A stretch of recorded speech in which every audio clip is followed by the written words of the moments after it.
far as volume 1 goes of this, it took me about a year to make. And after I did it, I kind of stapled it together. And my goal with it really was to just show my friends at school. And, I had friends that were really big into anime and manga. I was at that point where in American society, it was shifting from nerds being uncool to like people really liking comics and anime. So I kind of benefited from that because I was always a natural born like nerd and a big fan of this stuff. Still didn't help with my social anxiety though, I'll tell you that. But yeah, this was a fun little thing and it kept me going because there were actually people that were asking about when the next story was gonna happen.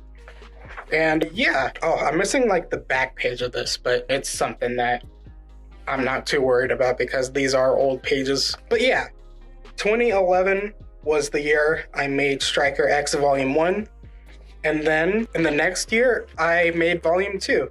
So I guess this would be 2012. And again, this was done on lined paper. And this is actually the original lined paper that I used. You can see that there's drawings in here. This is a flashback that I'm really excited to adapt into the current version of this.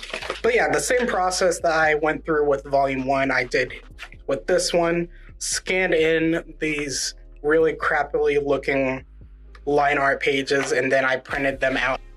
What I really liked about this volume is that I was actually getting into the world building and the various characters that are in this world, not just the main characters, but the villains. I have like sort of two villains, one sympathetic, one unsympathetic villain.